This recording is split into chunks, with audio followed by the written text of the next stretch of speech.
এখান থেকে এতটা, এখান থেকে এতটা কাপড়, আর এটা হচ্ছে পাড়।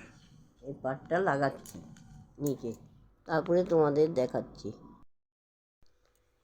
এই পাড়টাকে লাগানো হচ্ছে, এইভাবে লাগানো হয়ে গেছে, আর এইটুকু বাকি আছে। এইভাবে সেলাই করে করে লাগিয়ে দিচ্ছি, দেখো তোমরা, এইভাবে লাগিয়ে দিচ্ছি। এই পুরোটা লাগিয়ে দেবো, এইখান থেকে এই অবধি পাটটা লাগিয়ে দেবো। এটাও হবে গোপালের জামা। তারপরে দেখাচ্ছি, এই 3টে করে ভাঁজ দিয়ে করছি এই জামাটা। এই দেখো 3টে করে ভাঁজ দিচ্ছি,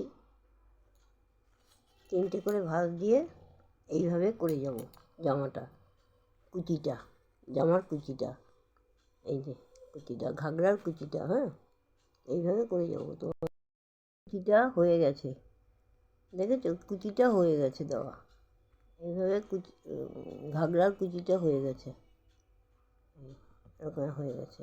এবার এখানে কোমরে বর্ডার দেবো, কোমরটায় বর্ডার দেবো, দিয়ে তারপর তোমাদের আবার দেখাচ্ছি।